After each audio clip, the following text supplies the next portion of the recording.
Hello friend, स्वागत है आपका आज की कहानी में। आज हम आपके सुनाने जा रहे हैं दो पत्नियों की कहानी। तो दो पत्नियों के बीच आपसी संघर्ष की कहानी सुनने से पहले चैनल को लाइक और सब्सक्राइब करें और प्लीज़ कहानी को एंड तक सुने। तो आइए शुरू करते हैं आज की कहानी। पहली पत्नी थी जो उससे उम्र में कुछ बड़ी थी। शादी के 10 साल बाद भी जब उन्हें कोई संतान नहीं हुई तो गांव वालों के दबाव में राम सिंह ने दूसरी शादी कर ली। कमला बहुत ही खूबसूरत और जवान लड़की थी। गोरा रंग, लंबे काले बाल और बड़ी बड़ी आंखें। जब वो घर में आई तो मानो पूरे घर में रोशनी फैल गई। राम सिंह जो पहले शाम को सुमित्रा के कमरे में जाता था, अब सीधे कमला के कमरे में चला जाता। सुमित्रा के दिल में जलन की आग धधकने लगी। कमला बोली, देखो जी, मैंने तो आपसे कहा था कि मुझे अकेले रहना पसंद नहीं, पर आप तो दिन भर खेतों में रहते हो, मेरा मन नहीं लगता। राम सिंह ने समझाया, अरे तुम सुमित्रा से बात करो ना, वो तुम्हारी बड़ी बहन की तरह है, तुम्हें अकेलापन नहीं लगेगा। बड़ी बहन? कमला ने व्यंग्य से कहा, वो तो मुझे देखती भी टेढ़ी नजर से है, जैसे मैं कोई चोर हूं जो उनका कुछ चुराने आई हूं। और ये सच भी था। सुमित्रा कमला को देखते ही अपना मुंह फेर लेती। रसोई में दोनों के बीच ठंडी जंग चलती रहती। सुमित्रा कहती, इस घर में मैं 10 साल से रसोई संभाल रही हूं, अब कोई नई आकर मुझे सिखाएगी? कमला जवाब देती, मैं तो बस अपने हाथ से खाना बनाना चाहती हूं। मुझे पता है मेरे पति को क्या पसंद है। पति? वो सिर्फ तुम्हारे पति है, मेरे नहीं। सुमित्रा की आंखों में आंसू आ जाते। कमला चुप हो जाती। उसे भी अच्छा नहीं लगता था ये सब, लेकिन दोनों के बीच की खाई दिन ब दिन गहरी होती जा रही थी। एक दिन राम सिंह बाजार से कमला के लिए लाल रंग की खूबसूरत साड़ी लेकर आया। सुमित्रा ने देख लिया, उसके दिल में कांटा चुभ गया। वो बोली, वाह, अब तो बस एक ही को याद रहता है, दूसरी तो जैसे मर ही गई हो। राम सिंह शर्मिंदा हो गया।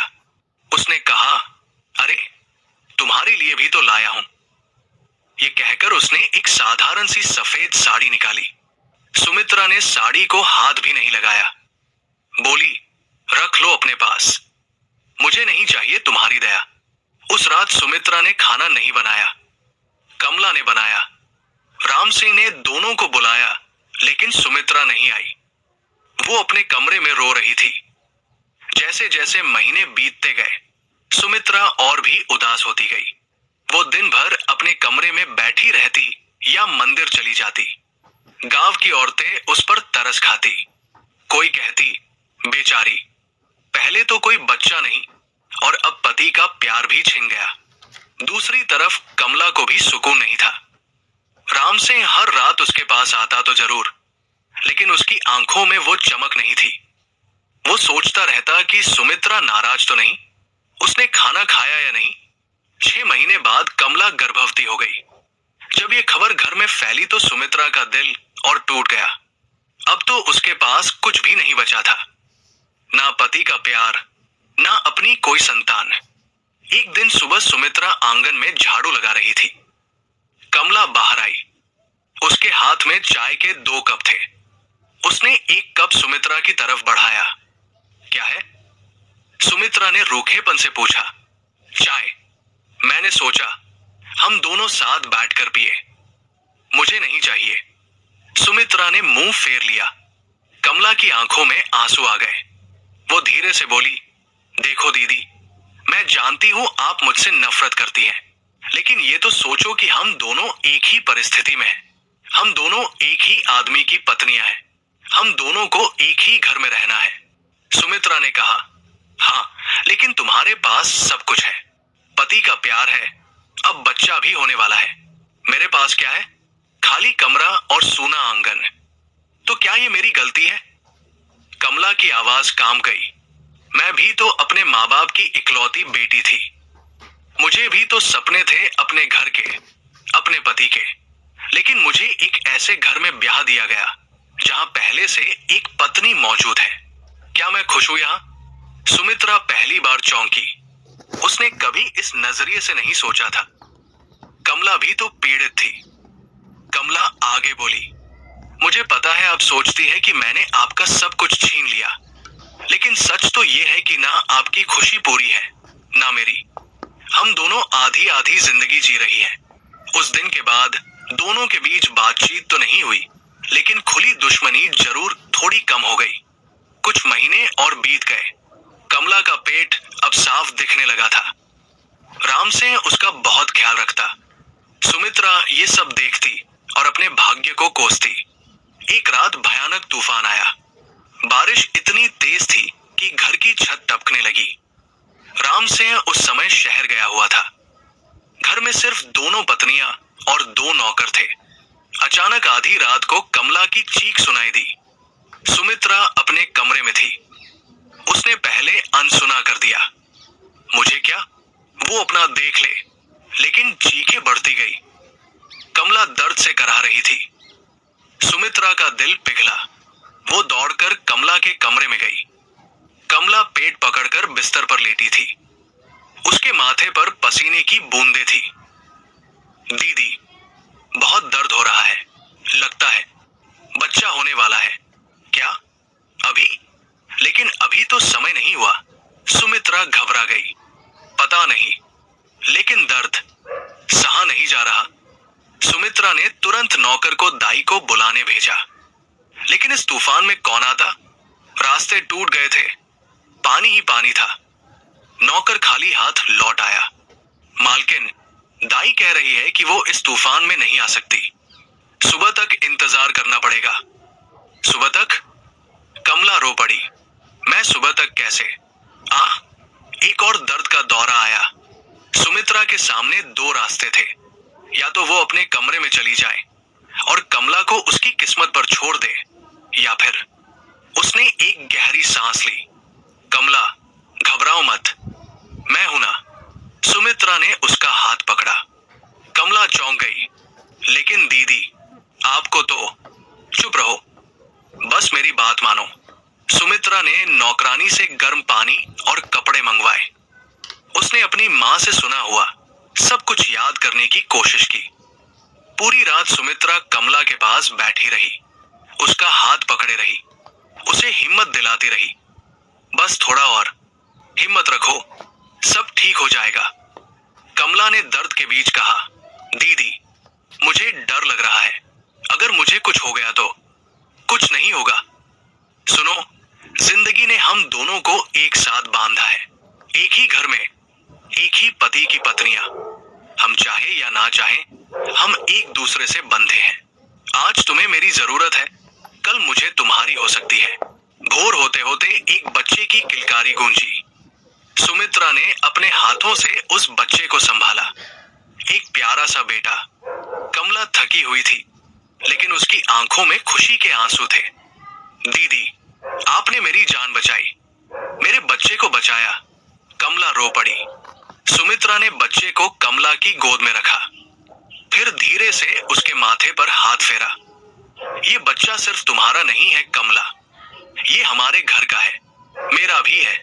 कमला ने सुमित्रा का हाथ पकड़ लिया। दोनों की आंखों में आंसू थे, लेकिन इस बार नफरत के नहीं, प्यार के आंसू थे। सुबह जब राम सिंह घर लौटा तो उसे यकीन नहीं हुआ। उसकी दोनों पत्नियां एक साथ बैठी थी। बच्चा सुमित्रा की गोद में था और कमला उसके कंधे पर सिर रखकर सो रही थी। ये राम सिंह अवाक रह गया। सुमित्रा ने मुस्कुराते हुए कहा, आओ, अपने बेटे को देखो, हमारे बेटे को। उस दिन के बाद घर में सब कुछ बदल गया। सुमित्रा और कमला अब सहेलियों की तरह रहने लगी। दोनों मिलकर घर संभालती, दोनों मिलकर बच्चे को पालती। गांव वाले हैरान थे। एक बुजुर्ग औरत ने कहा, देखो, ये है असली रिश्ता। जब मुसीबत आती है तो सब मतभेद मिट जाते हैं। ये दोनों औरतें एक दूसरे की दुश्मन थी, लेकिन एक रात ने सब बदल दिया। कमला ने एक दिन सुमित्रा से कहा, दीदी, वो रात मैं कभी नहीं भूलूंगी। जब सारी दुनिया मुझसे दूर थी, तुम मेरे पास थी। तुमने मुझे और मेरे बच्चे को बचाया।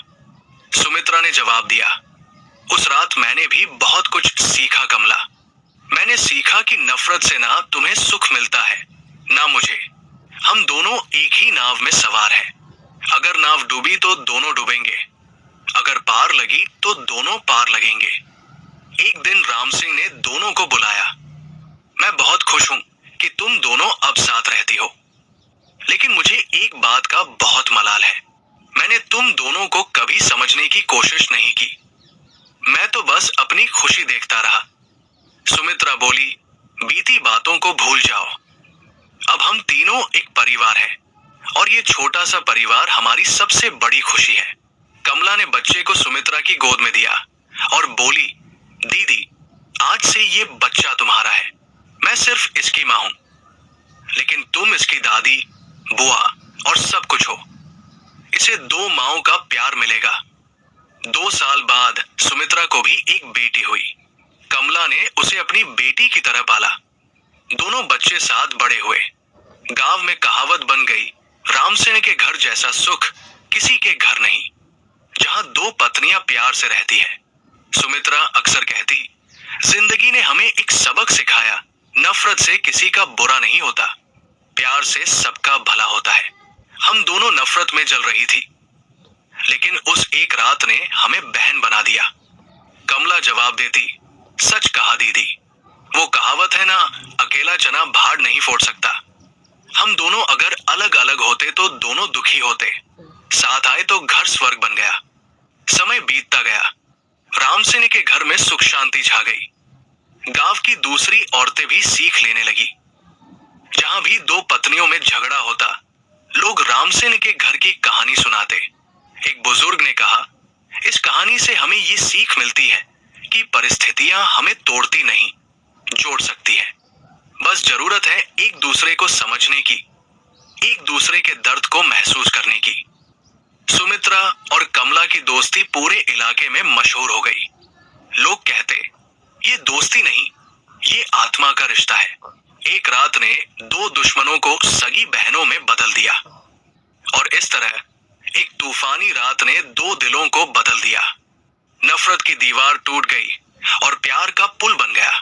राम सिंह का घर अब सच में एक घर बन गया था, जहां प्यार था, समझ थी और सबसे बढ़कर एक दूसरे के लिए सम्मान था।